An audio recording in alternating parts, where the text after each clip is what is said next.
Huwag mong ikahiya at maliitin ang trabahong meron ka.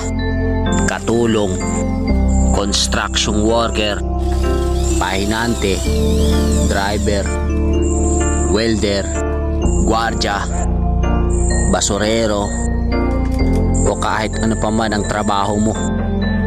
Basta kumikita ka sa malinis na paraan at wala kang inaargabyadong tao, diretso lang.